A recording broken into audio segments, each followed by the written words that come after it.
I see. I mean, there's no place I haven't been. There's nothing I haven't seen. I got to share stages with some of the funk legends, the great Rick James, God bless the dead, the Barcades, George Clinton, Bootsy Collins. I mean, that's family. That's Uncle George. That's Uncle Bootsy. I mean, yo, I actually got to share the stage with the JBs. I mean, come on. I mean, just talking about that now, the hairs stand up. You know what I mean? So, I mean, these are some of the things that keeps it real. You know, I went to Iraq, performed for the troops, the first hip-hop artist to do that. Myself, DJ Easy Rock, and DJ Mel Starr, No Headphones from Harlem. We went to Iraq and did our thing for the troops. I mean, it's things like that you don't forget. And the camaraderie and the relationship that you build. Like Mel Starr, after going to Iraq with Mel and being in the trenches for 10 days, that's my partner right now. That's my dude. You know what I mean? So that's the way you build up those relationships. I mean, you listen to my radio show, Free Dome Radio, every Saturday night. There's going to be a shameless plug, but so what? Listen to Free Dome Radio every Friday night between 8 p.m. and 10 p.m. on streets106.com. That's streets with a Z, 106.com. You'll hear the best of the old school. You know, the old to the new makes it true.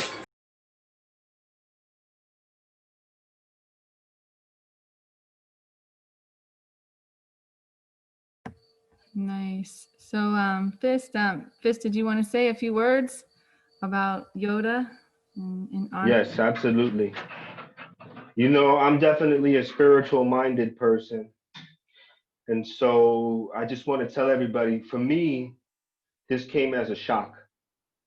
It wasn't something where he was coming down with something the last time we saw him, or there was any expression of concern because of a health issue.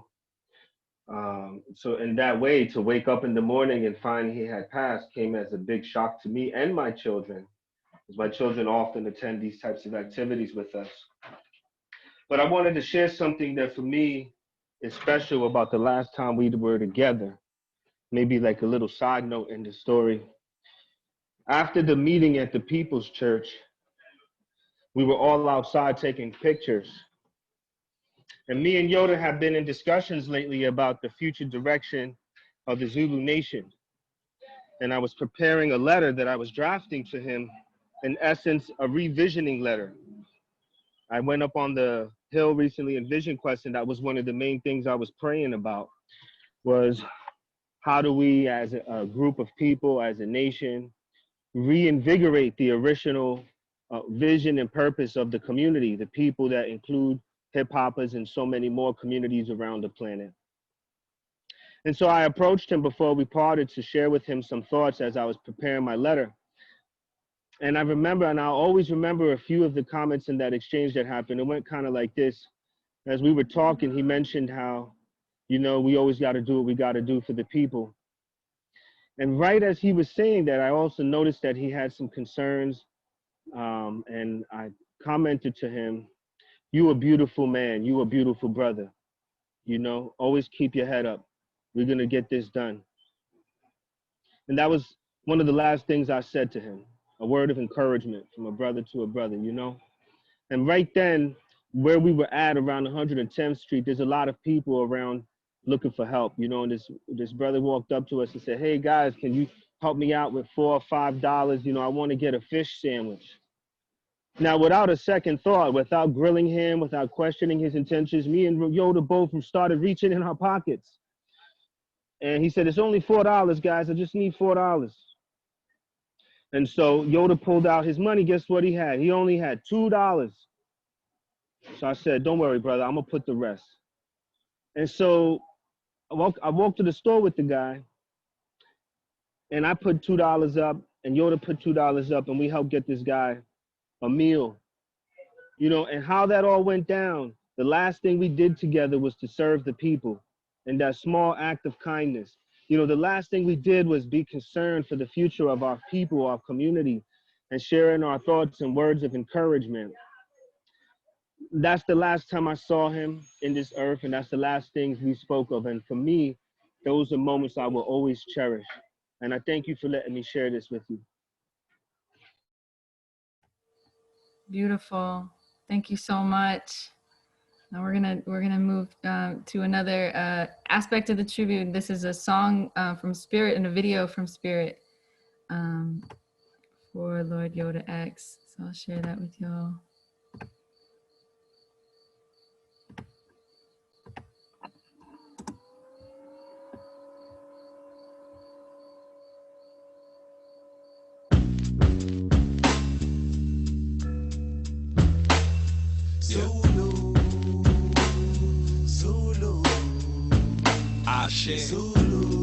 Zulu King, Lord Yoda.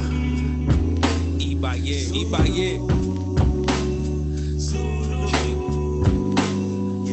Big dog taking his heart of mine. A true king hard to find. Big dog taking his heart of mine. A true king hard to find. Big dog taking his heart of mine. A true king hard to find. Big dog taking his heart of mine. True king hard to find. We gon' be divine, yeah. Praise for the king, sing for the king. Warriors rise, take pride in your king. Soldier, general, march in the streets. Beyond hip-hop, he was a top human being. Beyond hip-hop, he planted rock to these beats. Beyond hip-hop, he gave lots to these streets. A grandfather, you father, lots he done teach. Always filled with ideas and stars he done reach. He talking to me, how to push beyond seas, how to move beyond desert sands, plan for the breeze. Ease, Sun Tzu, salute at ease. We ain't done with the mission till your vision is pleased. We ain't slum politicians, we gon' finish the deed. I know Brother Shep, Zulu Kings, Panthers will be at attention. That I mention on the last Sunday of September, you'll always be mentioned. Big dog taking his heart of mine. A true king hard to find. Big dog taking his heart of mine. A true king hard to find. Big dog taking his heart of mine. A true king hard to find.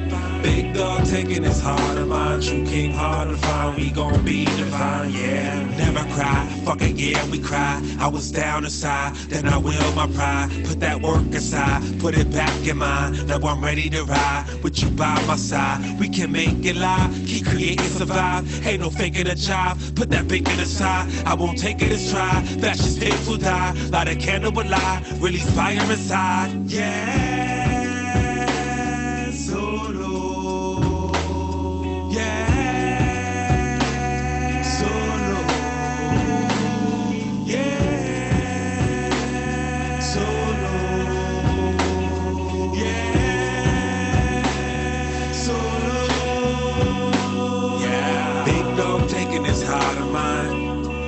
A true king hard to find. Big dog taking his heart of mine.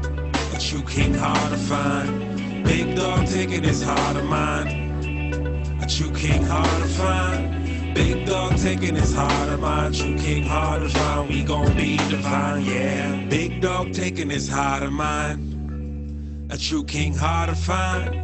Big dog taking his heart of mine. A true king hard to find. Big dog taking his heart of mine. A true king hard to find. Big dog taking his heart of mine. True king hard to find. We gon' be divine, yeah.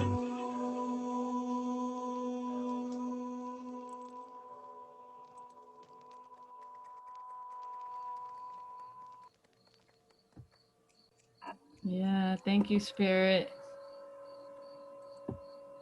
That was beautiful. Thank you so much.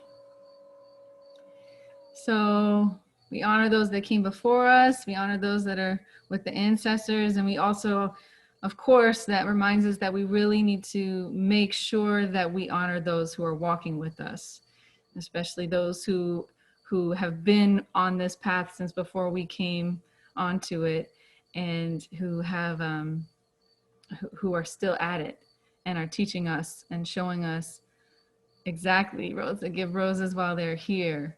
So we wanted to take a moment and honor one of our comrades and one of our teachers that we've all been learning from and inspired by through the Black August series.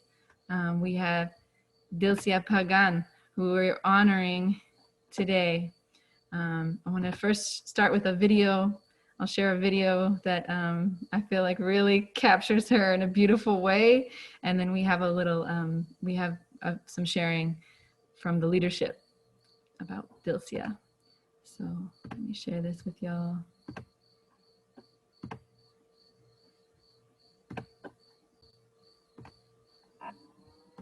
I think something that's really important that young people have, you see, I have a young spirit. I'm not an elder. I'm a wise woman. And I'm a filmmaker, and I'm never going to retire from that. But I've also, in my process of life, I've created art projects. These are my casicas. Why? 12 years ago, I decided, after living here, that all the masks in Puerto Rico were male images. And people forgot that in our indigenous culture, we're probably the only indigenous society that had women that were chieftain of our tribes. They're called casicas. So these are my series of called reinas and casicas. They reflect the African and Puerto Rican essence of our culture. That's my new contribution for consciousness. Because we have to, if you don't know who you are, then you can't fight for what you believe in, that you have to fight for, which is your nation. So I think that young people need to learn about their culture. So her name is La Casica de la Fiesta, para gozar, con salsa, con bomba y plena, pa'lante. Esta negra tiene bembé.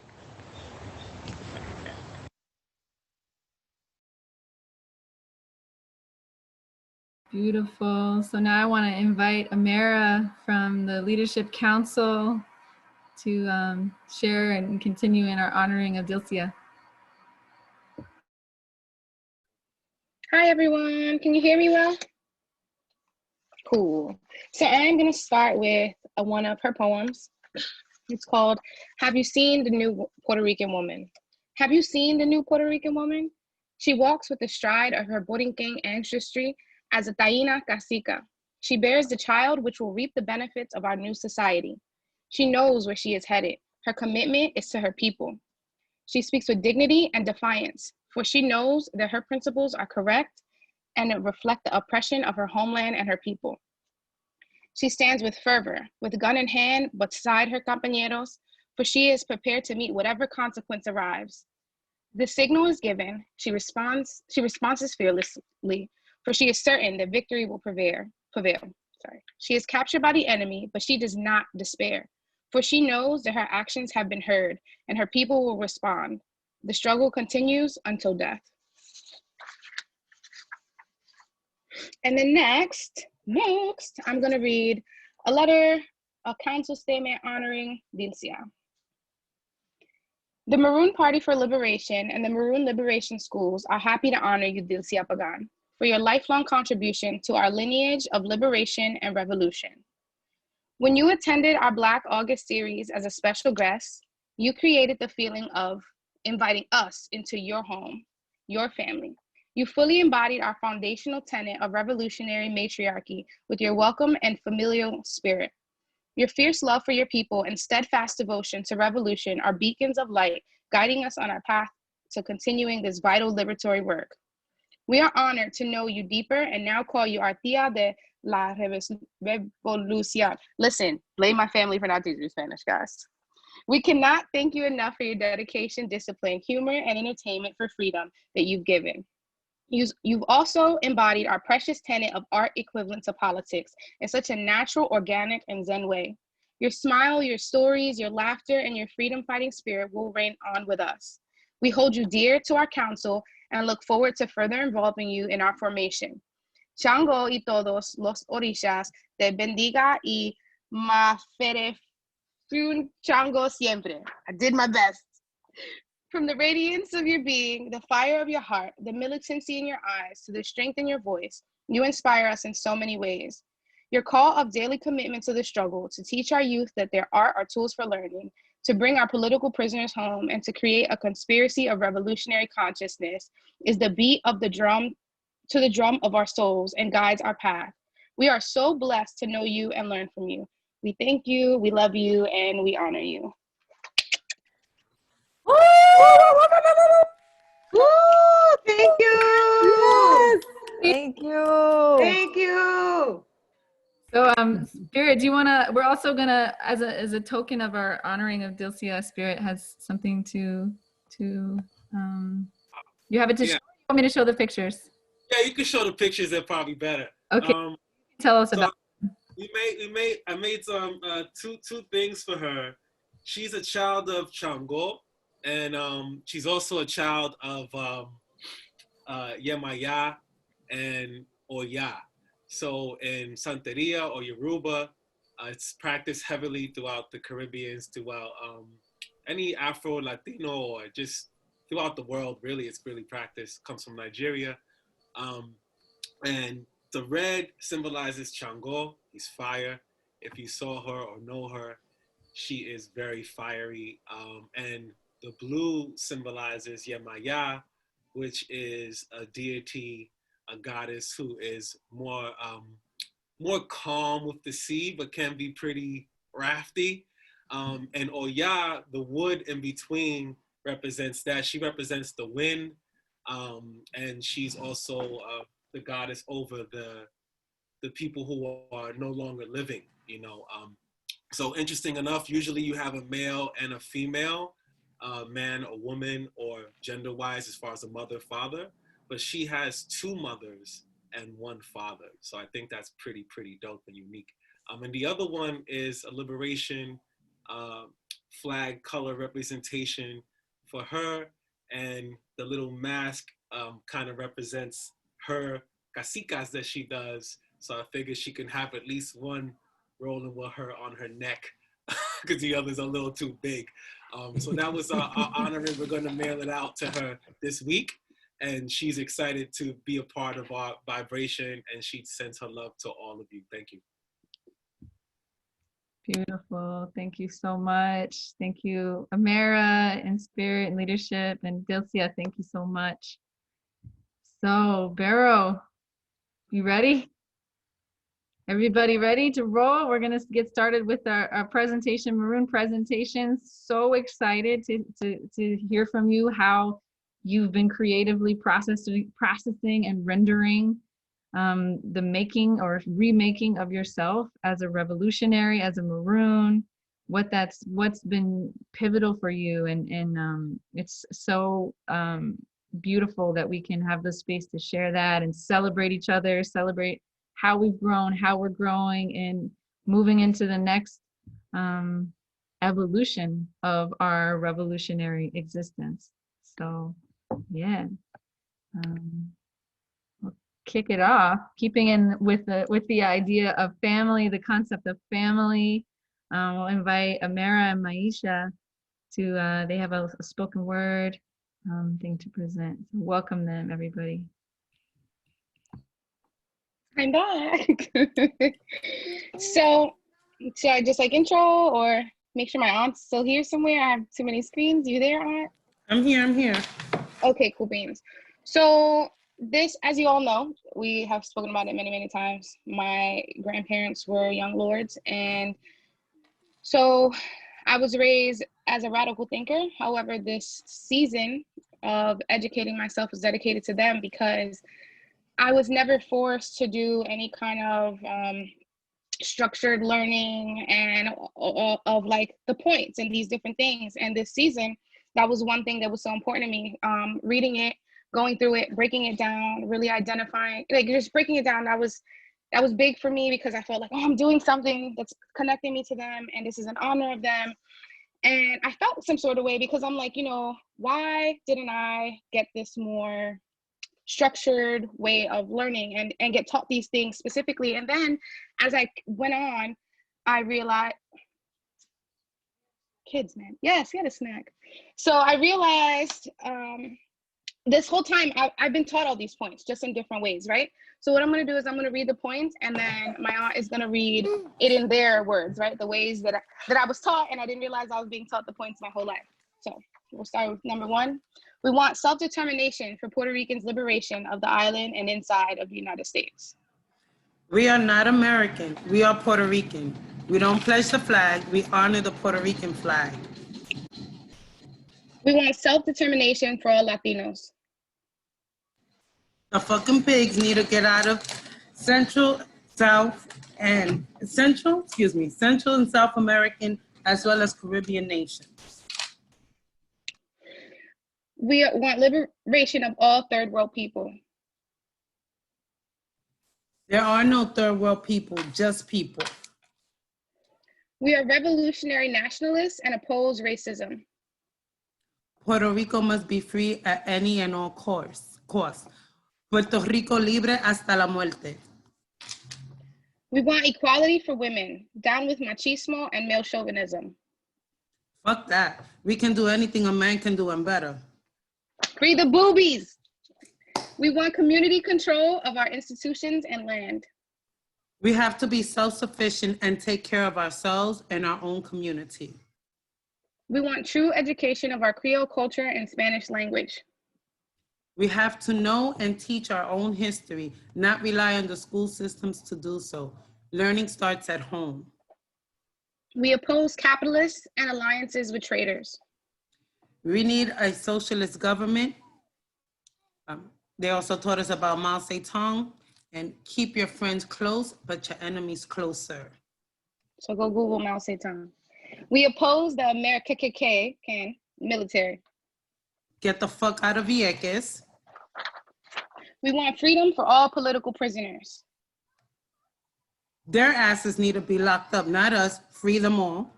Free them all. We are internationalists. We love everyone. All oppressed people are our brothers and sisters. We believe armed self-defense and armed struggle are the only means to liberation. Always be armed and prepared. Always be aware of your surroundings. We want a socialist society. La comida no se le niega a nadie. Pa'lante, siempre pa'lante. Fin. Yes! Give it up. What a way to kick it off. I appreciate you both. Thank you so much for reminding us of our principles, our tenets, our guiding forces, and beautiful work. And love hearing and having folks bounce off of each other. I think that's always the way. Collaboration is key. And in case y'all missed it, free the titties. I see it in the chat too. I see you, Rosa, in the chat. Free the titties. All right. So we're going to kick it over to our next presenter. We're coming over from the South Sphere. This is in honoring lineage, legacy, and heroes. This presentation is a spiraling garden of Maroon resistance. So just to set the stage for you. Give it up for Jesse. That's it. Woo-woo. All right. Thank you, Joe. And thank you, Amara and Maisha, for your presentation. Fist, thank you. Stephanie, Spirit, Rosa, everyone here, Dilcia. Yeah, what an honor to just be here and celebrate the work that we've been putting in and putting into ourselves and working with each other. So just big gratitude to start off. Yeah, so my project is a sort of imaginative garden art project curriculum. And it really kind of came as a response to the July 3rd executive order that our so-called president put into effect. And that executive order calls for the creation of a national garden of American heroes. And the executive order not only lays out who those heroes are, what constitutes a hero, but at the same time, how those heroes should be represented. And it reads that all statues and monuments should be rendered representational and not abstract or in a sort of modern artistic forms. So I thought that was kind of an interesting jumping off point to highlight one of our principles, one of our tenets here, the equivalence of art and politics. Because we know that in order to prefigure a new society, we have to be radically imaginative, creative, artistic, and at times perhaps abstract. And so I wanted to sort of pose two challenges to that One is that, we'll define our own heroes. And of course, all season, we've been studying heroes from our past, our ancestors, our elders. And so I want to sort of figure out a way to sort of show respect for them through art, and through a garden, and a spiraling garden, because we know that the Maroons, part of their resistance is being nested away in the swamps, in the forests, deep, separate, but also connected to the earth. So I'm just gonna try and, I don't know, can I share my screen? Is that possible? Yeah? All right, great. Let's see if I can figure that one out.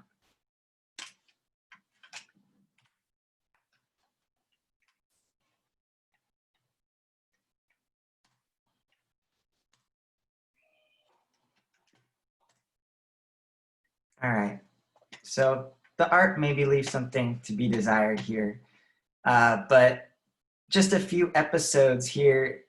You'll notice that in the middle of the spiral is a classroom, and I'm imagining that after traversing through the woods, finding sculptures and monuments to our heroes and our ancestors, when we get to the center, we find a classroom, a youth-centered classroom formed in a circle where our youth actually sort of become our heroes. And that could be sort of followed up with a creative prompt for our youth to celebrate their heroes, their ancestors creatively. And the last thing I want to sort of point out about this is Nanny's Pumpkin Patch. I don't know how many of us are familiar with the legend. I know we spoke a little bit of Nanny of the Maroons of Jamaica. It's said that in 1737, in Jamaica, the Maroons were on the brink of starvation, and Nanny heard from her ancestors to reach into her pocket, and she pulled out a pumpkin seed and planted that seed, and it grew a bounty of pumpkins that fed the Maroons and kept them alive. So just taking inspiration from Grace Lee Boggs and Fannie Lou Hamer and Nanny and all of our matriarchal heroes who are connected to the regenerative, creative, and revolutionary energy of the seed, of the earth. That's the most creative and revolutionary thing I think that I've taken from these women and these teachers. And I thought it was also a nice kind of metaphor for studying the ancestors, studying our heroes, and at the same time, casting our youth as the heroes as well, and giving them an opportunity and a voice to study and express. So I'll leave it off with that. And again, just big thanks to everyone for listening and sharing. And I can't wait to hear from everyone else. It's really an honor to share the space. Yes. Thank you. See. Yeah, you can feel free to unmute yourself and give people love after they share, because so Jesse. I feel I'm so full already, and we're just getting started. Thank you, Jesse. It's all the pumpkins. It's all the pumpkins.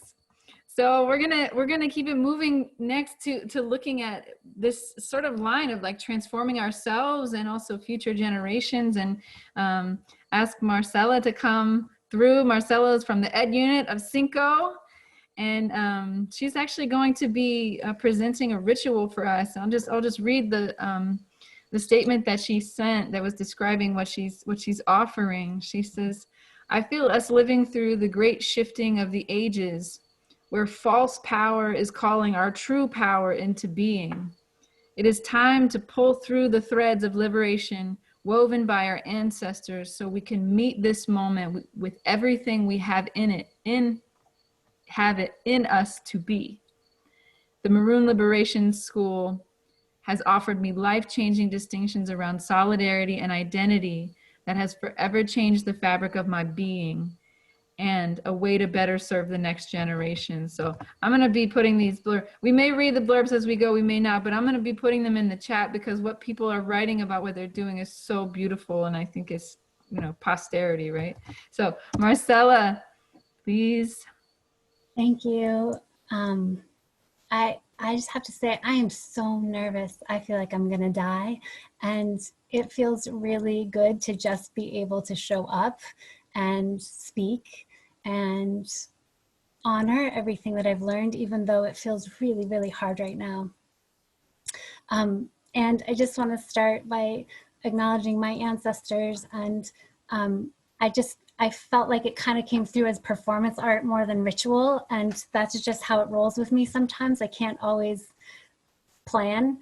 But this ribbon here is from my grandmother's and represents the maternal side of my ancestors that are Slovakian. And so is this peasant blouse, which I love so much because it feels like it really connects me with the fabric of where I come from.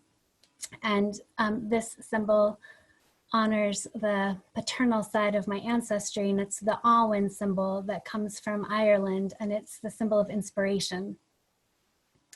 And then I added a new symbol here that just came through a conversation with Fist a couple of days ago, which represents the 4 circles. And I just want to give thanks to all of the wisdom and the folks that come before us that help us really integrate ourselves.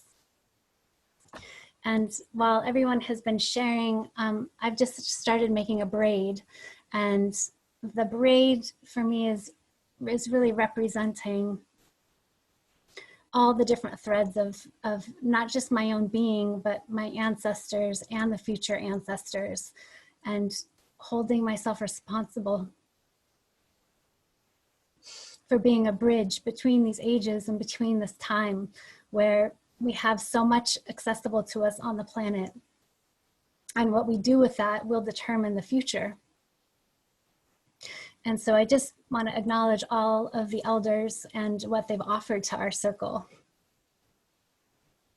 because it's been really unitive for my own heart to hear the elders of this circle saying the same things of the elders of other circles I've been a part of, and to feel that fabric and that unity that's inside when we keep going deep enough.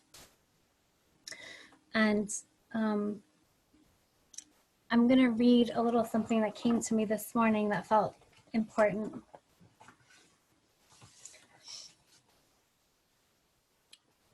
And I'm just gonna hold this because I'm gonna tie this around myself just to keep this circle alive and with me. I have yet to develop the dignity of a Maroon as solid as a Russell Maroon Schultz and his comrades, the ones that cannot be penetrated and seeded by the capitalistic mindset that segments and separates. Let me have the courage and dignity of a Maroon who knows my roots and origins, that can bring back an ancient thread from before civilization, when we used our consciousness and our connection to the earth to create with a natural order and a respect to the natural world. Let me stay in service to something greater than myself. Let me stay in service to the original instructions, and let me serve my own people, and through that serve all people, so that the dignity and the freedom, and I can't read my, the dignity and freedom and liberation can come forward. So I just. Woo! Beautiful. Thank you.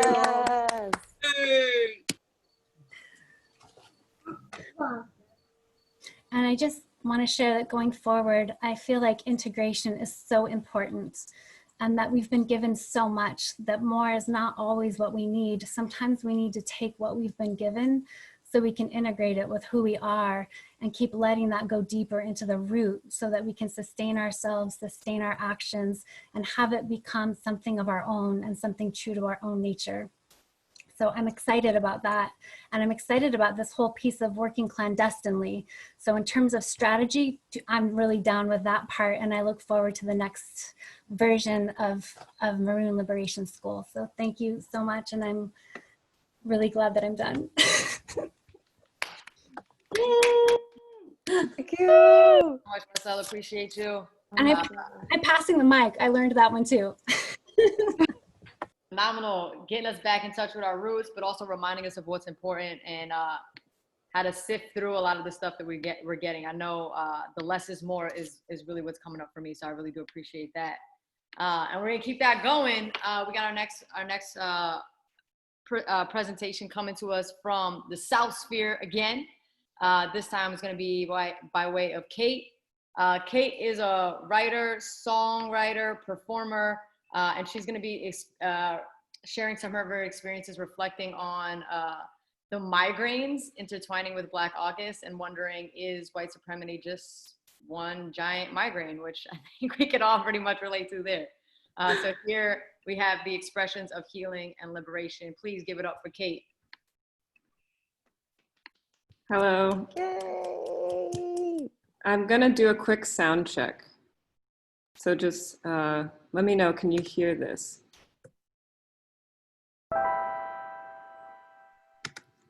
Great, cool.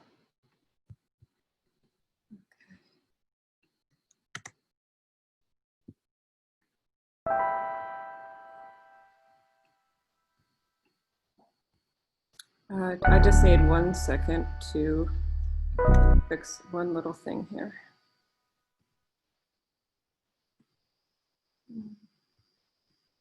Okay.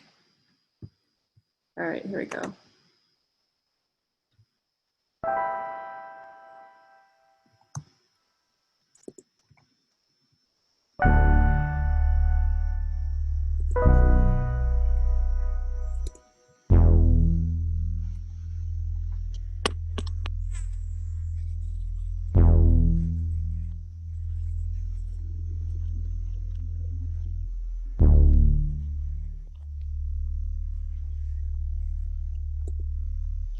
Look, Poppy, can I see that?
That was awesome.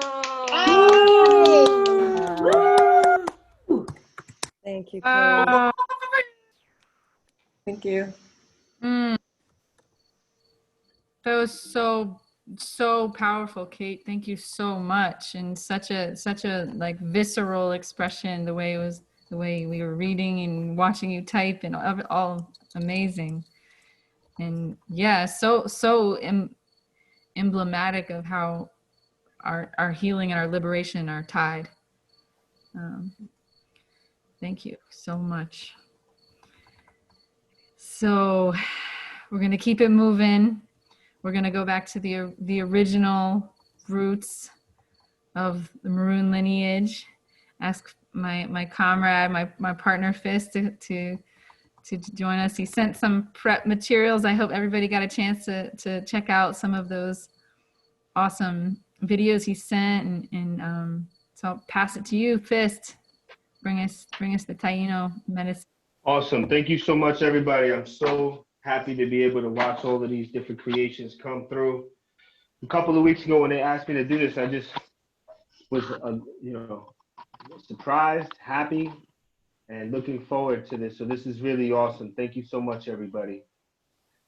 I want to thank my son who's with us. I want to thank Spirit and Rosa and Stephanie for assisting in bringing us to this point, and for giving me the honor, the privilege to share with you a little bit about the Arawakan Taino people. Now, how much time do you think I have, Steph? It's we got 20 minutes for you. Oh, okay. All right. Well, don't worry. I could fill up 20 minutes talking about the Taino. Let me begin by letting everybody know that my intention is to just share a few minutes about important points, important things that I think anybody who identifies as a human being, who cares about the human family, should be aware of when it comes in general to indigenous people, and in particular to the Taino people. I'll share a little bit about my experience and journey, but I would also like to offer to everybody the opportunity to submit some questions through the text, because I don't know how much you do or don't know at this point about who the Taino people are, who they were, and what our relationship is to this nation and to the many nations that currently hold court over the Americas. One interesting fact that I'd like to start with is growing up, I happened to know that I was a descendant of the Oglala Lakota, also known as the Sioux tribe, and in particular that I was a descendant of a warrior named Crazy Horse. Now, for some of you who may not know who that is, that's the warrior, the general who defeated General Custer at the Battle of Little Bighorn, which is relatively known within American history. And that's part of our family tradition, you know, and I often had questions about what that meant growing up, because when I would walk through the city as a child and I saw advertisements on the side of bodegas announcing the new best price offer for Crazy Horse beers and 40s, I thought, damn, what the heck do I have to do with that guy? You know, they named beer after him. But as much as that was a preoccupation for me as a child, it still helped me to keep the idea in my mind, right? Because growing up in New York City in the 80s and 90s, it wasn't still a whole lot of people running around identifying themselves with their indigenous heritage. But in my family, we held that tradition alive. It's the stories that we tell. My mother told me, my grandfather told me. And so that's why that was important to me. But at some point, it also came up this question of, you're Puerto Rican, right? So you're Taino too, right? And when I would go to my father or his wife, and I would ask them about this group of people, they would say, no, they existed once, but they're extinct now. And so I gave up my search in learning and growing and understanding about that portion of my ancestors. Thankfully, a few years ago, because of my work with the Zulu Nation and the Panther Party, I was invited to participate in the Millions for Justice gathering, the 20th anniversary of the Million Man March. And when I went down there to do my work and service with that event, I was introduced to what I call my first living Taino. His name is Maximus, and he's a yogi. And immediately we became good friends. And he started sharing with me and answering questions I had been holding up for all those years about what did it mean to be Taino? Who are the Taino people? And today it's my sacred honor to have this opportunity to say that thanks to these people and these organizations, I was led back to my ancestral family, who I share now this common heritage with, and identifying that there are some, I guess you might say, vanguard debates about certain aspects of who the Taino people are, what does blood quantum mean, and other things of this nature. But it's important, first and foremost, to recognize that the Taino never went extinct. If I could emphasize that point, it's important. Because when we talk about Christopher Columbus, a lot of times you could listen to a whole presentation, a whole conversation, and that group of indigenous peoples, who they were, their culture, their traditions, their nature of their trade and economics is often left out of that conversation. They're not named for who they are, and that is the Taino people. The Taino people are closely related to a greater, shall I say, confederacy, network of tribes that all descend from the, we would say Arawakan, others might say Arawakan, depending on your accent, that resided across the Caribbean. They found villages in what we now call Florida, in the Yucatan, and what we now call Mexico, and down south into the Southern American area. So this wasn't one small band, one small group of people that existed in one particular location. They had a long history of trade and relationships with the other major tribes, from the Aztecs to the Incas, and they also had trade routes that they shared through the East Coast. And that's going to be important as I finish my presentation, because another note in most history books that people say is that they all just disappeared because of genocide, because of enslavement, because of suicide, because of sickness. But many leading thinkers in our community today are starting to explore the possibility that for those that were capable, those that had boats, those that were the traders, what we might now call today like the middle class, those that had the means to flee, grab their families and set sail. And many Tainos spread out.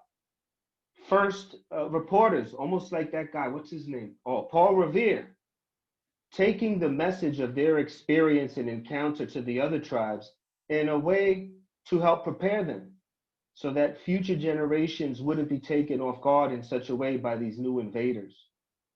So I hope that what I've said so far is enlightening. It's important to recognize that it kind of is a disheartening, at least, when we still meet people, even people who have this within their ancestry, who don't recognize that the Tainos never went extinct and that they still existed and that they didn't all just die off. That's a very important point that I would like to emphasize, and I thank you for letting me share that with you.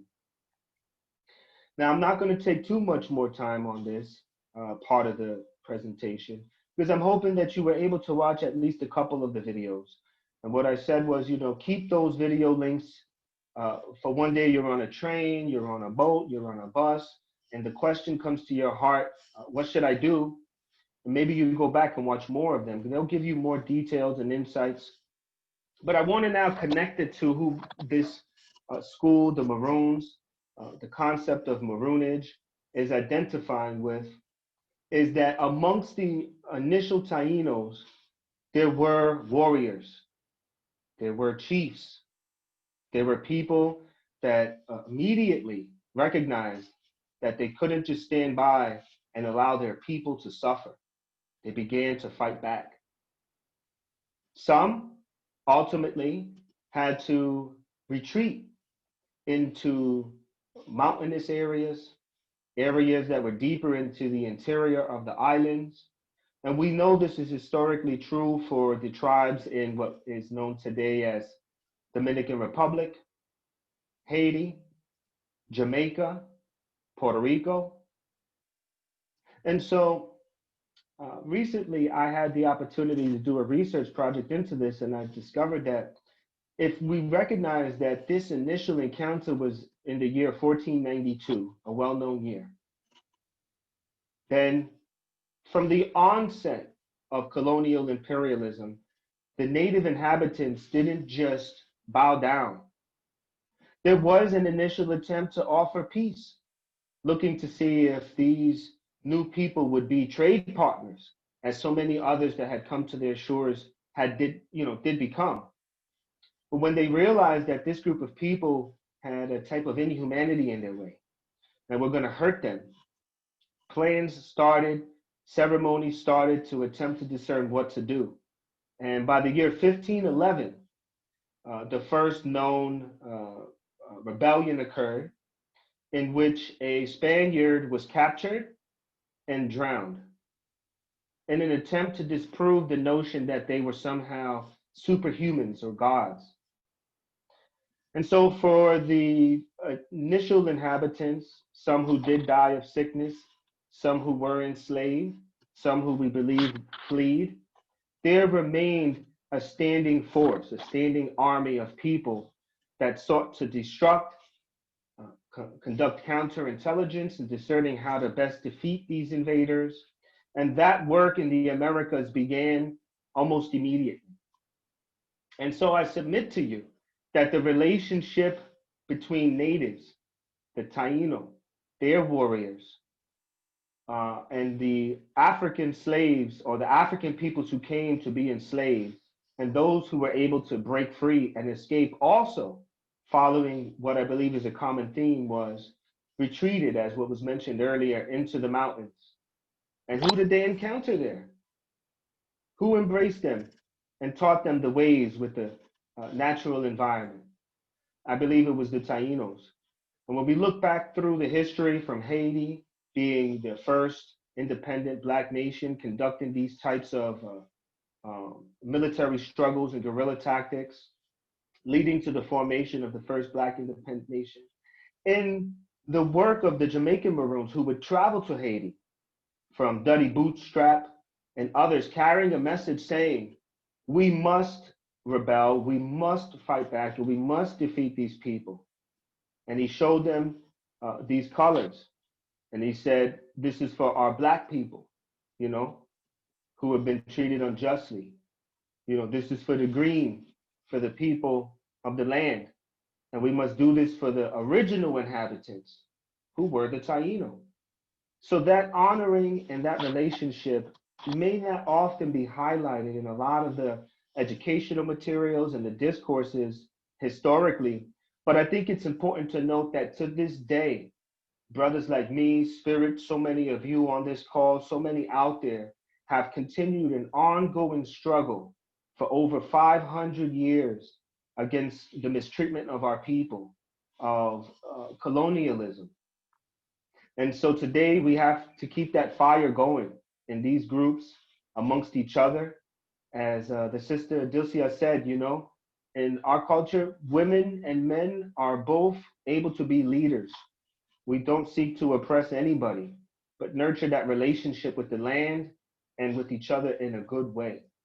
And I thank you for letting me share those few points that were on my heart that I think were central to the discussion about who are the Taino people, who were they, and what is that relationship between us and our African brothers and sisters.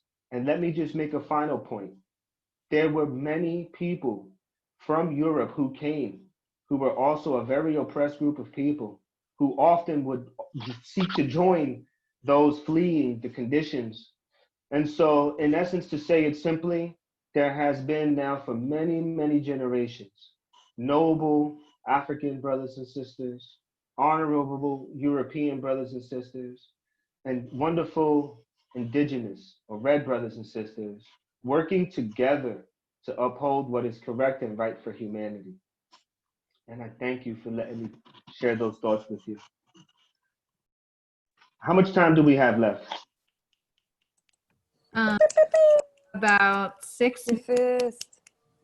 Okay, so what I would like to do is offer to the group, if anybody has any questions that they would like me to hone in on, and maybe I could answer a couple quickly, I think that would be great.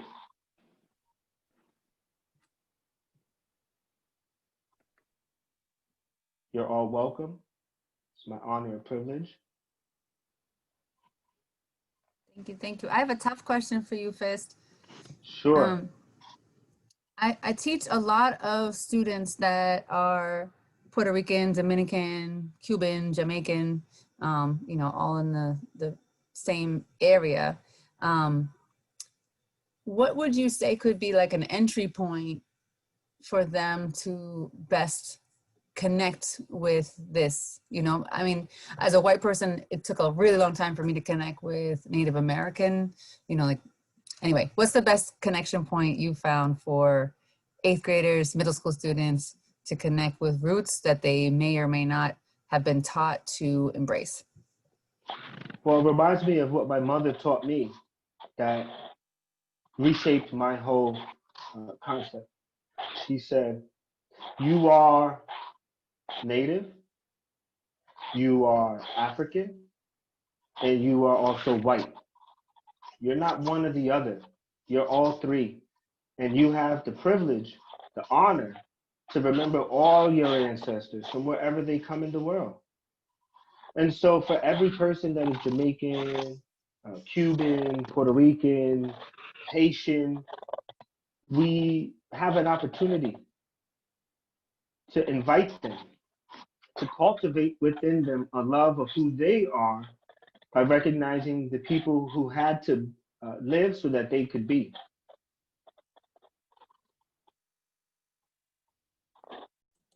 Thank you. That's beautiful.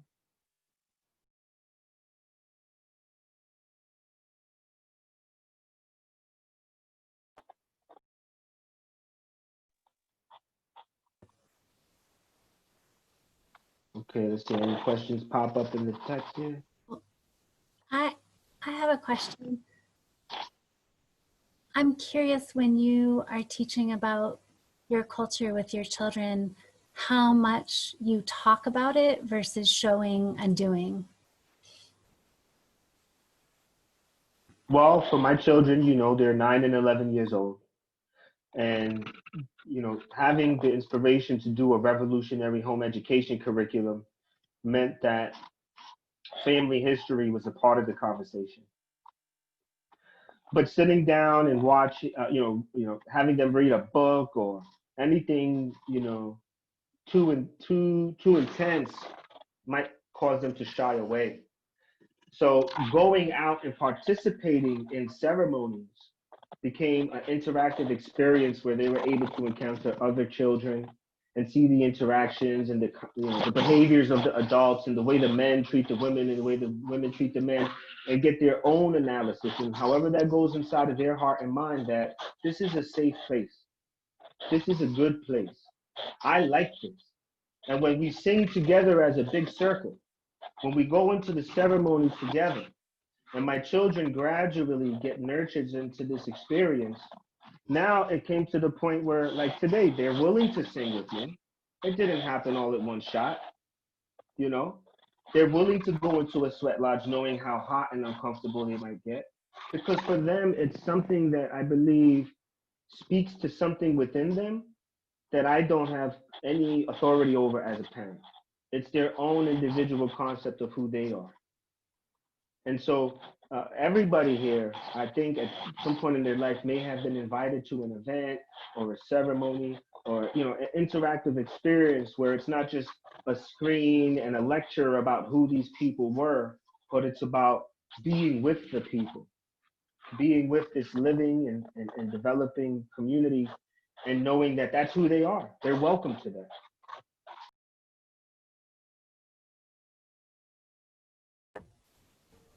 Thank you. Beautiful. We have maybe time for one more question.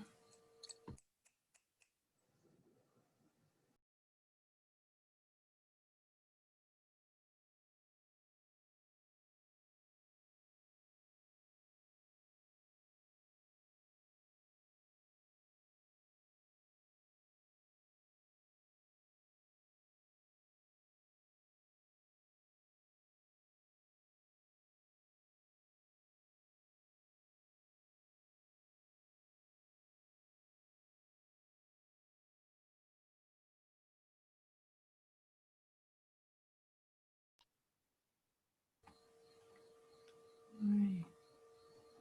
Seems like a lot to marinate on. Thank you so much, Fist.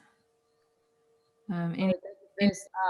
I love that 1492 date, right? Because I changed when I was a principal for high school. I changed Columbus Day to Indigenous Peoples Day, and I got a lot of backlash, which I didn't anticipate or expect. So I do appreciate that. And interestingly enough, being born and raised in New York, the first time I ever heard of Tainos was when I went to Taino Projects. And I remember asking, like, what is the name of this? Like most of the housing projects are like the name of like the area, right? Like, Astoria Projects, whatever. So that was the first question that I asked when I got to Taino Projects, was like, what is that? Because it's not an area in New York called Taino. So, and that's when I got my first lesson on it. So I appreciate you, Fist. And I think, Rosa, to your point, this is something that all of our kids, especially in New York, need to know. I find that especially in New York, our education around the native lands that we're living on is pretty much non-existent. So the more that we can push that to the classrooms, the better. So I do appreciate that. If I could just offer one more small thing, please link in with the school, link in with, however you can. It's an open invitation. We have land, we have different events always going on. So if you would like to come out or find a way to, have that opportunity to be introduced in a personal way to our people, or to just indigeneity in general, you are all welcome. Feel free to let the leaders of the school know, and I'd be happy to bring in, chiefs and those available to me, or bring you out to some events that you could see and participate in for yourself, so that we can continue to grow as a people. Thank you. Thank you, Fist. Appreciate it. And take them up on that offer. Reach out, especially for the kids. They're already zoomed out. They're bored. Let's teach them more stuff. Keep it in that same spirit of education. We're going to stay in the ed unit for right now. And I have the honor and pleasure of introducing this person who I actually met at a digital open mic, which is super dope. She's coming to us live from Los Angeles, I believe, if she hasn't moved yet. And so just a little bit of blurb about what she's presenting as a spoken word piece. What I'm presenting is just a rhyming verse describing my journey thus far and the decolonization of myself through the work I do, inspired by revolution. My ancestors and the revolutionaries who walk with me in the struggle. It's an embodiment of the tenets we as Maroons live by, and it's reflection of the growth I've gained from them up until now. Kind of like an artistic book report on a giant story we're studying and crafting together. Please, ladies and gentlemen, give it up for Madam Marguerite. Thank you. So when I started writing this, I thought it was about me. And then as I'm going through it, I realized that it's really all about y'all. So here we go. My Middle Eastern roots grew a subjugated tree. So I cut down its branches and I replanted me. I haven't got fruit, but I have many leaves. Some that are traveling far with the help of the breeze. I have a good grounded friend, some call her Rose. She lives in a place only the revolutionary grows. If you saw her with her friends, you'd desire this grove, but they can't be bought, so they'll never be sold. Now I've got branches, but I've also got sap. For some it is nectar, and for some it's a trap. They gave us a name, so I'm giving it back. Because nature is claimless, and that is a fact.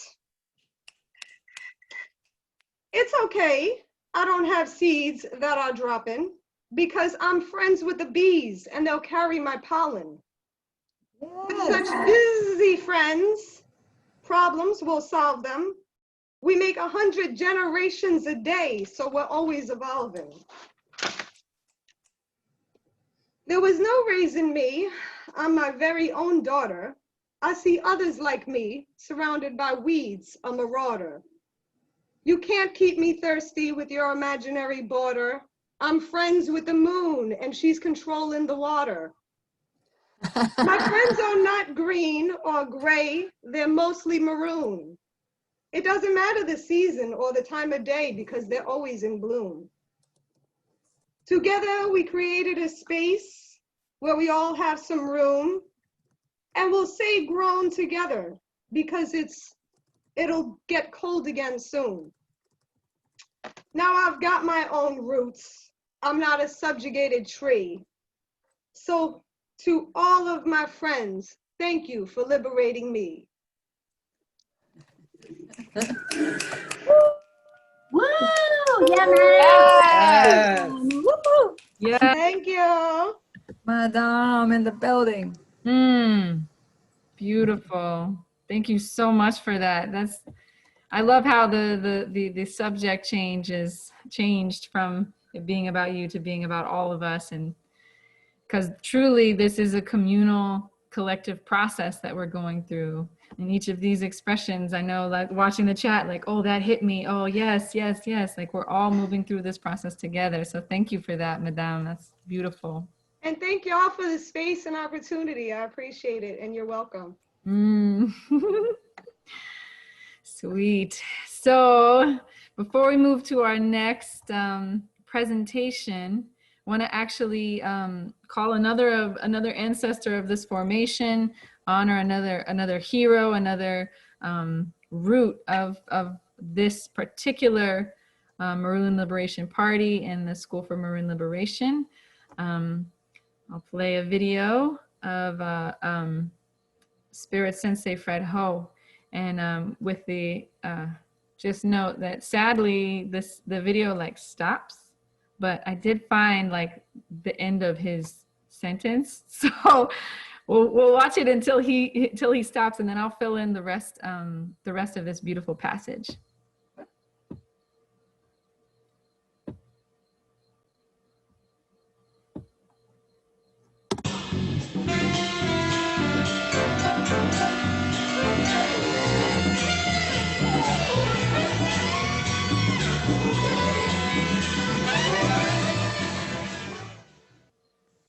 ideas, new movements for expanding humanism require new forms. They require new expressions, new vehicles to express those ideas and those feelings. And to me, you know, the quote unquote utilitarian value of the arts, of any discipline, really is about expanding and deepening human feeling, the human soul, and the human imagination. And that imagination is critical. That imagination is critical to any progressive political or social movement. I often say that our responsibility is to make politics a creative and artistic process, and to make the arts politically committed.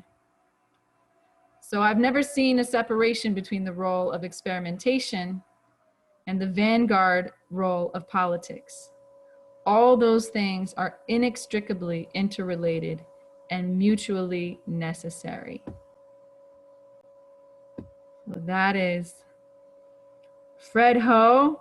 And with that, I will introduce our next presenter, who is going to offer the premiere of a piece that was inspired by Fred Ho.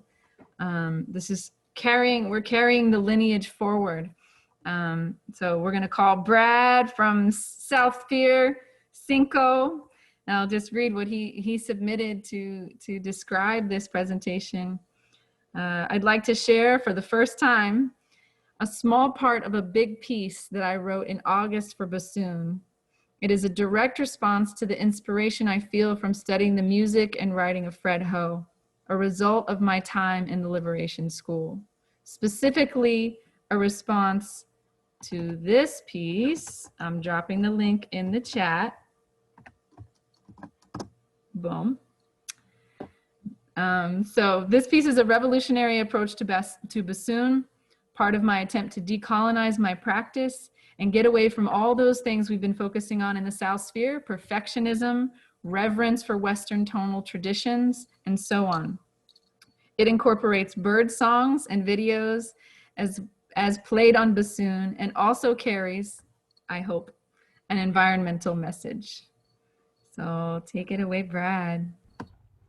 Thanks, Stephanie, and thank you all so much. Every week is an inspiration to me, and today is no exception.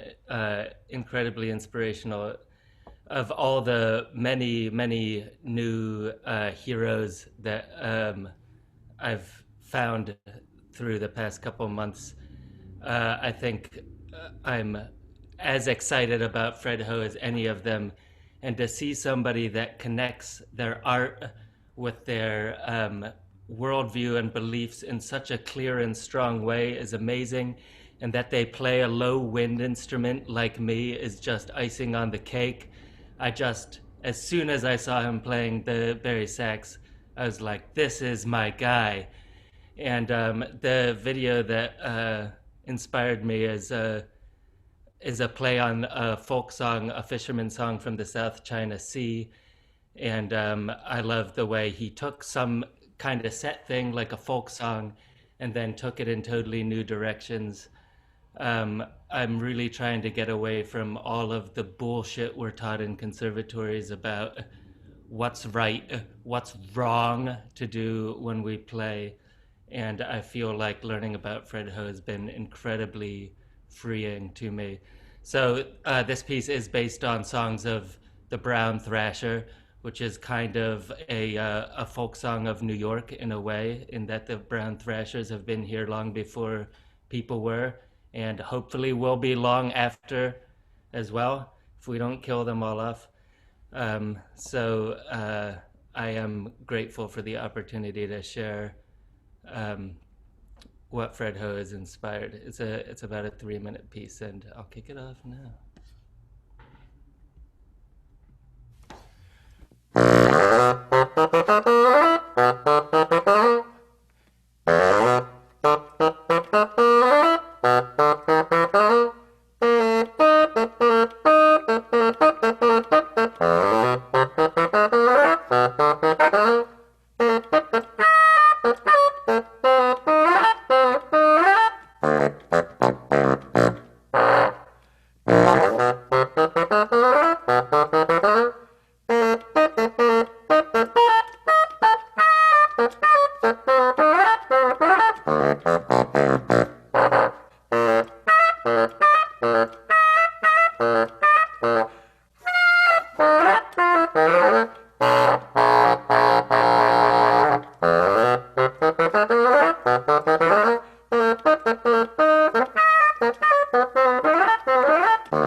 Woo! Yeah. Great.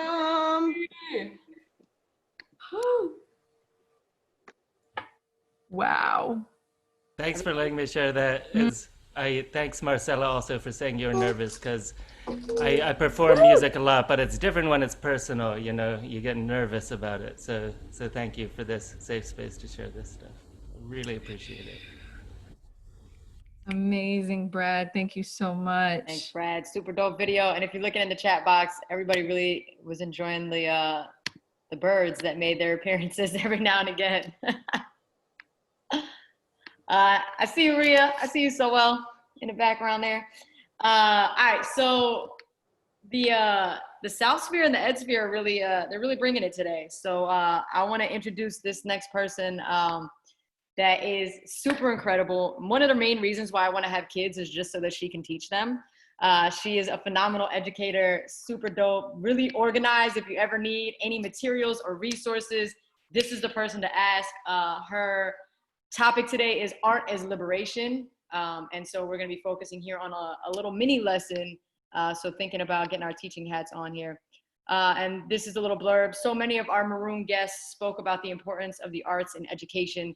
We have also discussed the power and necessity of art as a form of revolution. This mini lesson intended for youth explores art as a learning tool and a tool of expression. Ladies and gentlemen, give it up for Kim Adams. Hi, everybody. Oh man, I have to go after that music. All right. All these beautiful pieces. I'm just going to share my screen. So this mini lesson turned into just like a full-on lesson that I could do in my class. So because of Danielle Barrow, who hired me, we've known each other a long time, but she hired me last year as well, and she had a vision of doing a Know Your Rights class and said, take it. work on it with one of my coworkers. So I'm actually going to use this lesson in that class because we do, you know, with the arts being cut here left and right and funding for the arts being cut left and right, we have to find every possible way at all costs to keep them as part of education. And I've always been a big believer of arts as a learning tool. So this will probably come at the end of a unit or the end of a particular skill set, but it would open just with this kind of a question: how can art in any form impact revolutionary change? Explain and or give examples of art that does this. This is sort of assuming that you've already discussed with your class what you know, what revolution means and you've had that discussion around that definition. Then it would go into this Kehinde Wiley quote. I don't know, for those who know or don't know Kehinde Wiley, he does some really interesting work with sort of shifting the narrative a little bit and shifting perspectives. And he is also an artist. We give them a little prep of what was going to happen next. So the students would work in groups, and this is intended for youth, but I always say that young people are just people, so it could truly be used with anyone.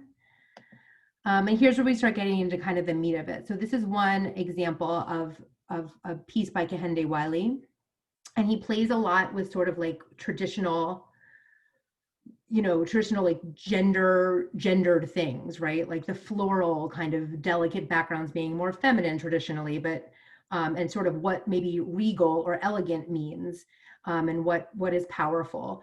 And he, so kind of using these as the guiding questions of like, oh, what does this piece of art shed light on? As per his quote, what might be different from the mainstream story that is told? So what is the artist trying to reveal or show? What kind of revolutionary impact might this artwork have? How could it teach, reveal, inspire, support? Who could it reach? How could it create consciousness? Spoiler alert, I added that after we watched that Jilcia clip, and explaining the answers. And then, does this work do an effective job of revolutionary impact? I'm not going to tell young people that something's revolutionary if they don't, you know, I mean, I think it's important to have the discussion of, is this doing the work, right?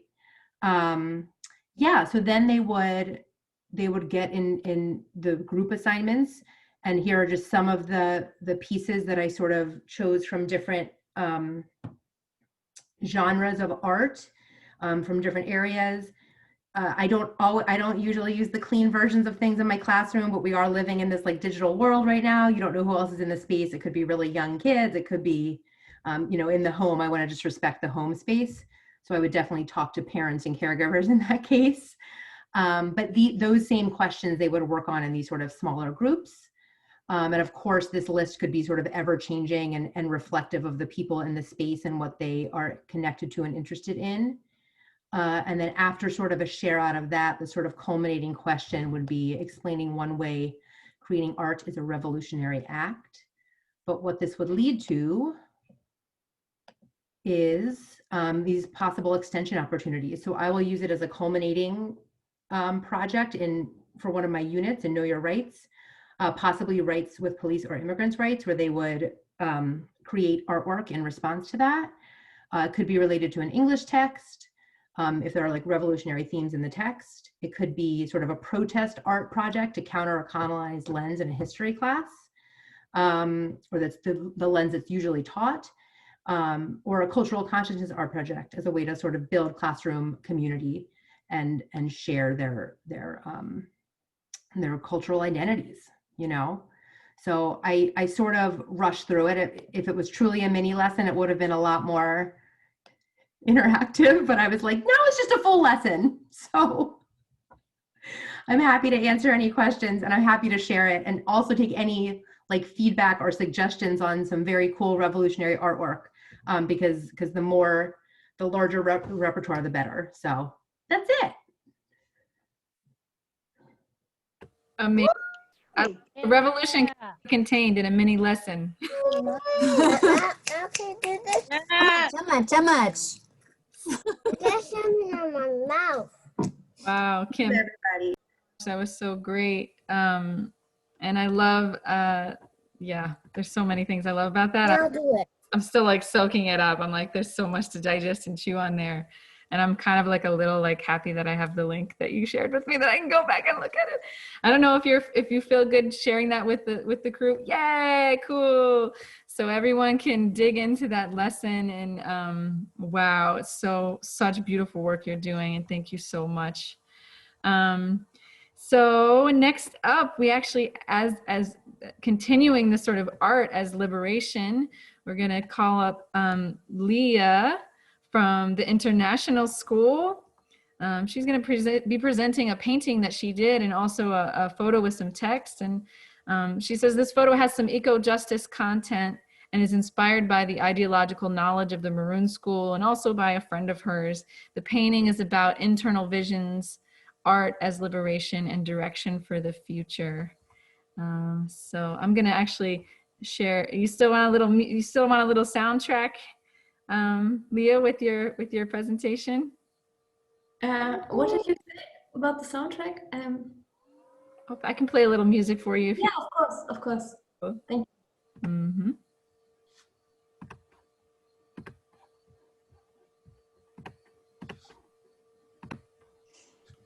Whenever you're ready, go ahead. Oh, so I start talking now? Yeah, you're good. I'm sorry. Excuse me. Yeah, thank you all very much for the opportunity and the space to share this, and for all this very beautiful and intelligent things I just saw. Yeah, the painting. Maybe can I show the photograph first and then say something about it? I think that makes more sense.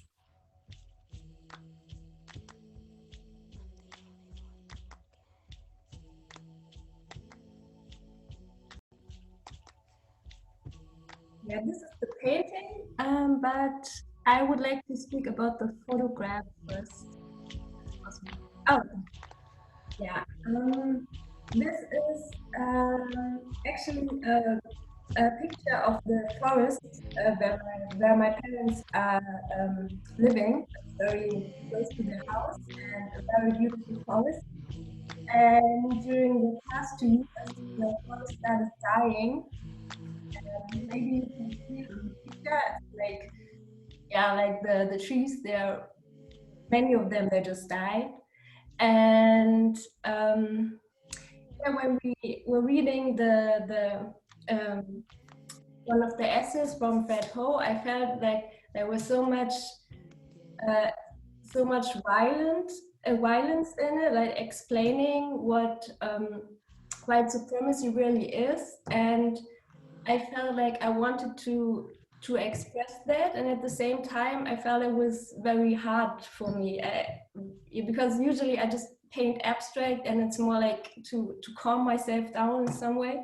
So yeah, but then I also had a conversation with a friend of mine, and he was like telling me that he was writing about the meaning of lightness in European history versus blackness in kind of symbols. So this was actually very spontaneous. I was just looking through my phone and saw the pictures on there, and I thought we had the homework to do artwork reflecting Fred Ho's reading, and I felt like, yeah, this is very light, and it's white supremacy, kind of like the outcome of it.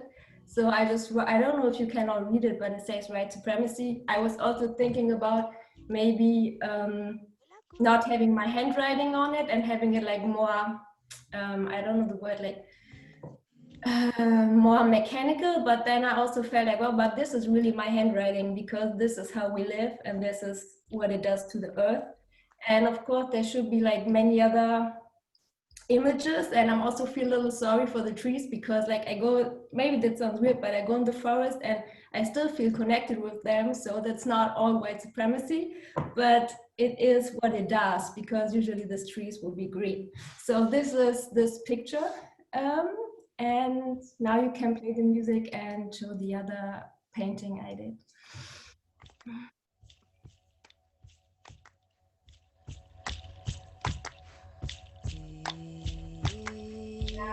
And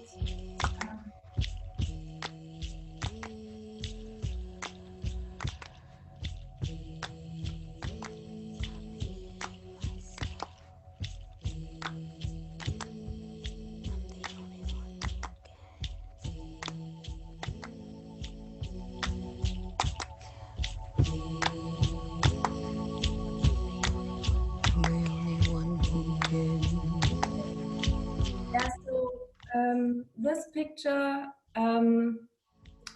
is like, I don't know really how to say how political it is, but I was not able to be here most of the August sessions, but after the last session of August, I was part of listening. I felt like it was just like an energy boost of drawing, and it felt like very powerful to hear all the knowledge, and I felt like, yeah, the revolution is really in us, like every day, and that also something I got from the school, that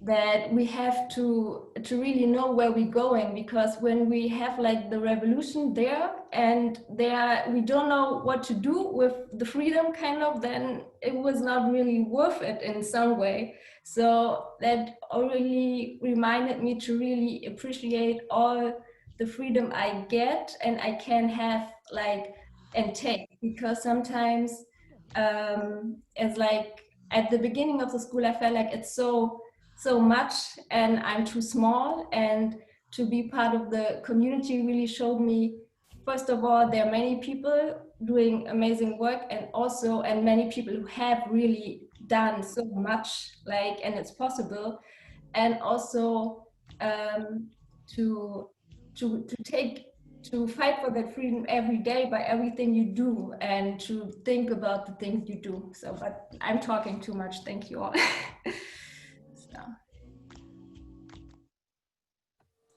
So beautiful, Leah. Thank you so much. Thank you, Leah. Really beautiful pieces, and so much heart and contemplation put into them. Thank you so much. It's great. So we got next, Barrow. All right, team. So the international sphere is really bringing it right now. So up next, we got some spoken word coming to you live from Jade. Give it up for Jade. Woo!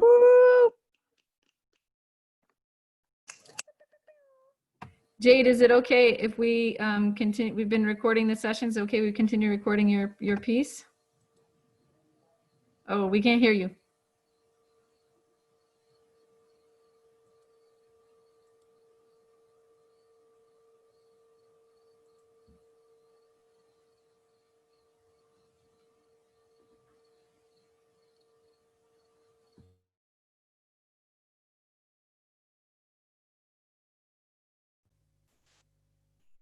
Can you hear me now? Yeah. Yes. All right. Sorry, it was for some reason set to my sound card. Sorry. Yeah. You can, but maybe not put it out too publicly. No, it's okay. No, it's okay. But yeah, Marcella was saying that she's nervous. That she was nervous. I'm really nervous after having to go after all these amazing pieces. But yeah. I don't know, mine was similarly, I'm gonna talk kind of fast because I took a section out of a writing. This writing also came during the time of the beginning of the school, and actually over 3 days, it normally takes me about 15 minutes to read through the whole thing, if that gives any, but I had gone through a long period of just having like writer's block, or like having ideas of what I wanted to write about, but anyways, and it's been amazing to be in the school with you all, and you know, I really had to internalize a lot of things and go through a lot of emotions along with everything that's going on and in life, and it's really, I'm really just very privileged to be a part of it, and thank you. But I'm going to start off with. And I knew from 2009 when I met Spirit Child, some good things I was gonna come into some interesting things later on. But that was, you know, a part of me. But first I was gonna do the song with the beat, and I feel I want you to hear the words, and also I'm not, you know, I'm still working on this. So I'm gonna play a snippet of the beat just because I created the beat at the same, you know, kind of at the same time for this. And I sampled a comrade and friend that was murdered in New Orleans who was leading the Charleston kind of BLM movement stuff. Shep later named him Zulu King, actually, because he was part of our chapter. But he was amazing. And I took a speech that he made after Walter Scott was murdered in 2015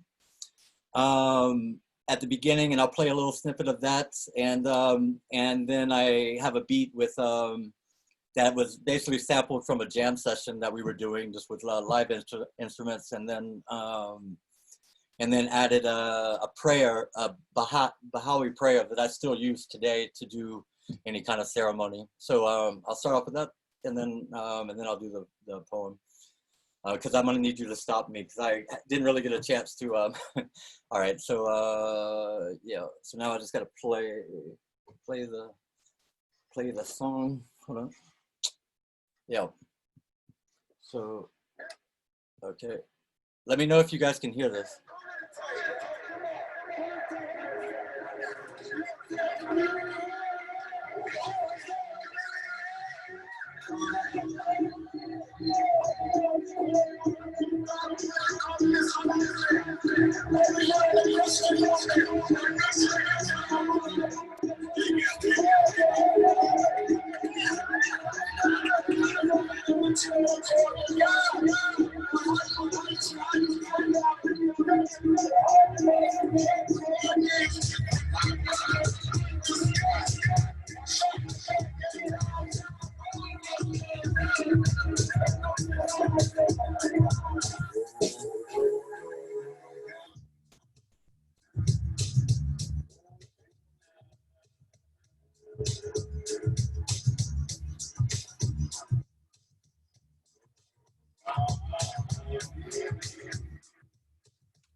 I'm gonna stop it there because I'm not gonna have any time to do the poem. Did y'all hear that, or I don't know? Okay. And then, so yeah. So this is in the middle somewhere. I took, yeah, so I'm gonna go. Give much thanks to the griots who survived, the ancestors who struggled and strive to keep their focus and spirit alive with the beautiful art of revolutionary politics, the community affairs, creatives and artists, the rhythms that keep the moving, that keep Bronx-made rhythms of hip-hop music, hip-hop music, because without hip-hop, I probably wouldn't feel or see the realities of the white supremacist machine. Maybe I'd have ignorance and apathy, thinking the world revolves around me, and in fact, to this very day, I am breaking in the condition, and that is being laid, not being a person with black and brown skin, patriarchy and white supremacy telling his stories, the original Stin. To all the people with my hue of skin, and even some of the ones oppressed by these wretched men, constantly repeating fake news and false science to keep their power to profit with their conditioned alliance. But hip-hop replaced those stolen drums. But hip-hop replaced those stolen drums. But hip-hop replaced those stolen drums that sounded the groove to communicate to everyone, flew into this groove under the sun. But what the unfluent of these grooves did not under or understand was these rhythms originate in the souls of everyone who connects back to the motherland. The drum is just a beautiful extension from these souls of these indigenous humans, which easily explains the evolution of the models of expression. The righteous and indignant will adapt to any situation, but even the affluent needs some inspiration. Here, the situational situation gets its inspiration from conditional unification, nation, whom created a culture and village out of the ashes of the chattel slavery wrongs, created networks to communicate across their many motherland tongues, and even some of the colonizers' ones, and spread the news hour by hour, day by day, and her story by mouth over months, years, through many decades, centennials gone by, and that knowledge is here to this day.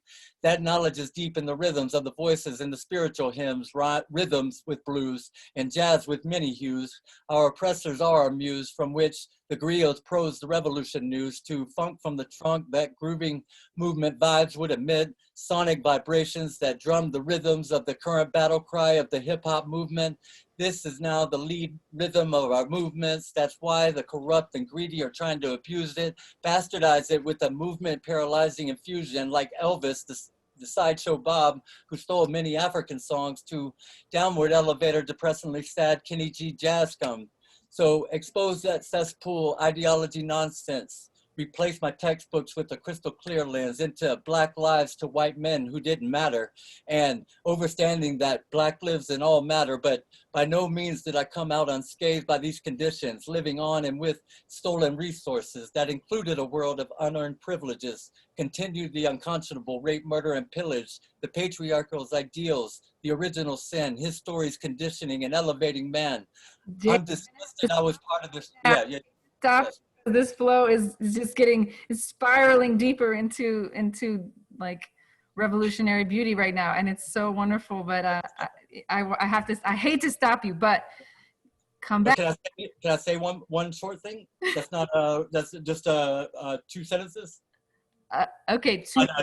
Okay. To finish. No, I just wanted to say that my grand, like going into my own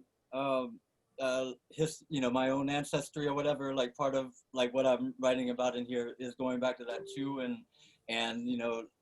I'm glad that Tito said that one, that what he said about what his mother said. And I didn't know it like had other lineages, but it was something also for me, and it's very spread. And I'll stop there because I don't want to go over much time, but I just wanted to convey the parts of the song, some of the parts of the song that weren't there. So, nice. Thank you so much, Jade. Thank you.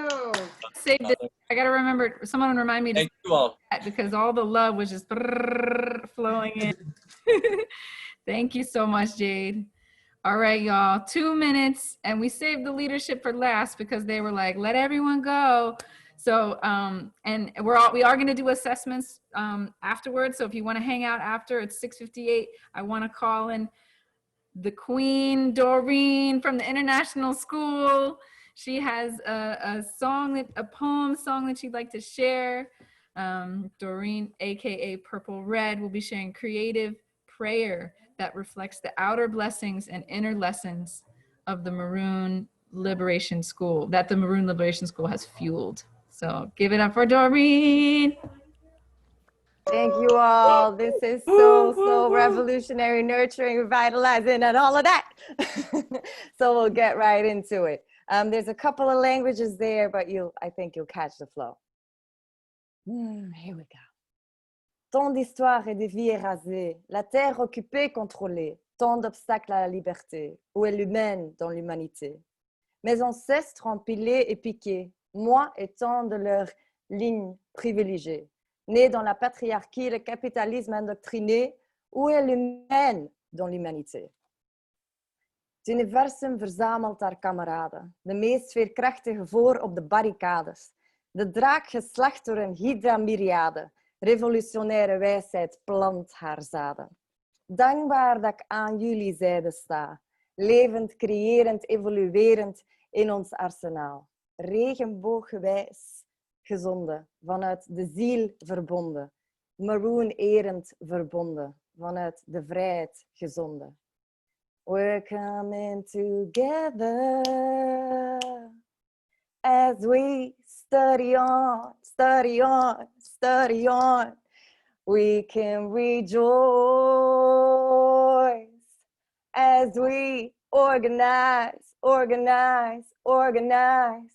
Answer the call. Let's free them all, freedom all, freedom all, freedom all. Power to the people, pa'lante siempre. Thank you, all my loves. I love you. Thank you. Power to the people. Thank you. 4, 5,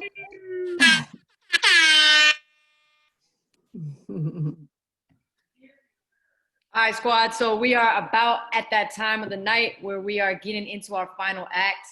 And I don't really even need to set the stage for this because y'all already know, but I'm gonna just hit you with this real quick. When it comes down. So get ready, ladies and gentlemen, the man and a woman of the hour. Give it up for Spirit and Rosa. Hey, let's hear it. But it's 7:01, so we gotta respect everybody's time, Rosa. That's right. If y'all need to fade to the back, you can. This could be the exit music, you know, as you're going to grab your beverage, as you're stretching your body. Feel free. We will not be offended. The biggest thing I can say is thank you to everyone. We just, this is just incredible, and it's amazing to see the integration. So season 2, we already planned it. We're gonna have more of this kind of thing where we're all sharing, a little less pouring and more soul sharing. So look forward to that with you all. I will also put in the chat our orientation form. It still might be in draft form, but I want everyone here to at least get a peek at what's to come. We're gonna come back Indigenous Peoples Day, October 12th with our 5 o'clock, and Familia and International are joining forces as well on the Sunday following at Fred Ho time, 10 a.m. for us here on the East Coast EDT. Yeah, so anyway, we will all want you to always be around. We're gonna take a little 2-week break to assess and really dig into your assessments and plan. That's enough logistics. Spirit wrote a beautiful song. Spirit, you wanna talk about your song or should we just play it? Yeah, I thought so. Stay alive, y'all. You inspire us to stay alive. That's what this song means to me. Our ancestors have inspired us. Our freedom fighters have inspired us. And yeah, that's all I have to say is body, mind, and soul, you inspire us. Thank you.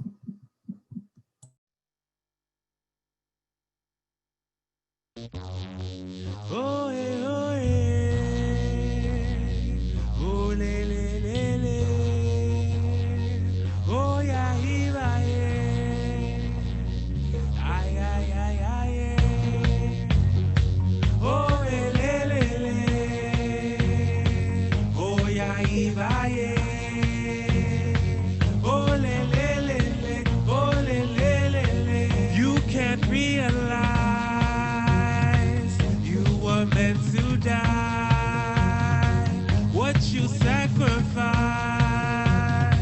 If you want me to, if you want me to, you will not leave survive unless I decide this is right or die. 'Cause I want you to, 'cause I want you to, I really want you to.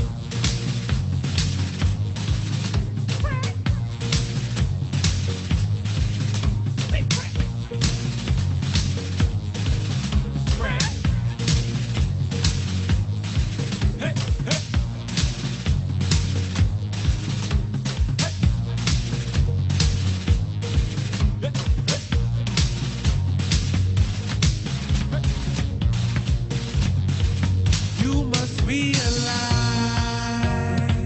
you must stay alive, body, soul, and mind.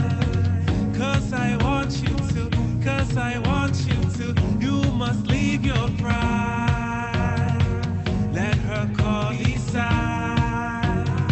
She's the reason why. Do you want me to? Do you want me to? You must realize you must stay alive, body, soul, and mind.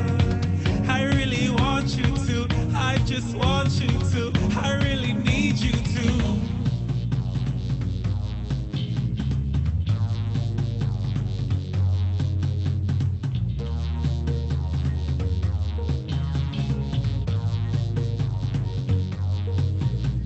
Olodumare yemaya, olokuno shulelekba, chango aga yuoya, okuno saino batala. Olodumare yemaya, olokuno shulelekba, chango aga yuoya, okuno saino batala.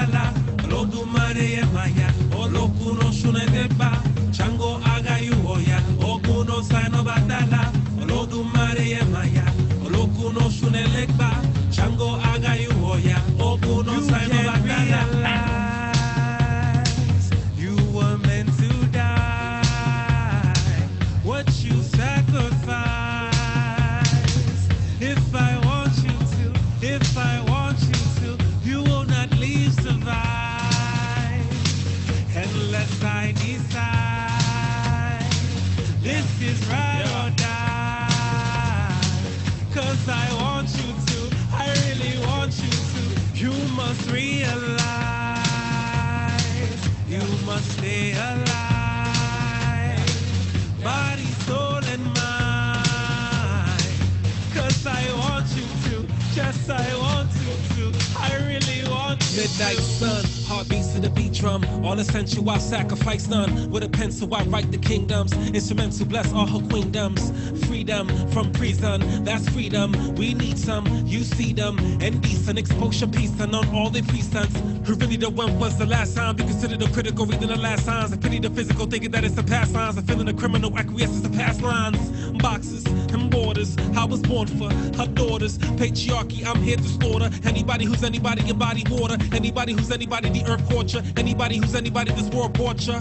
Anybody who's anybody, Pachamama has torture. Take heed, don't get caught up. Remember what she tortured. Take heed, don't get caught up. Remember what she's tortured.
Unless I decide, this is right or die.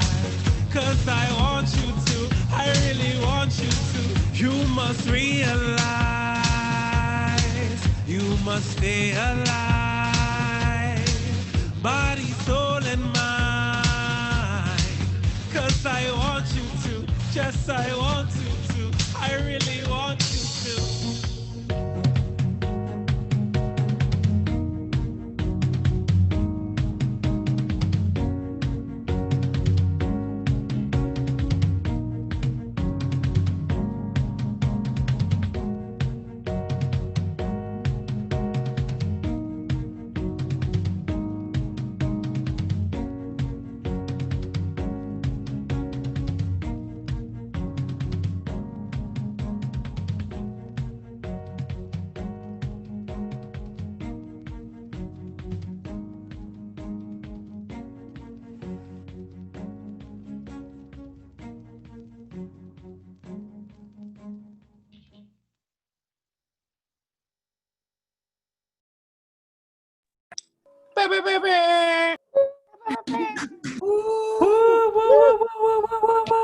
Yeah. Awesome. Thank you. Man, it was awesome seeing you. Thank you, Fitz. Thank you, Barrow, for helping roll this all together. Thank you, Leadership Council, everyone so much. It's been really beautiful to be with you all and share in all these beautiful ways. Cool. So those of you who want to stick around for assessments, we will do that in a moment. I'm going to stop the recording now.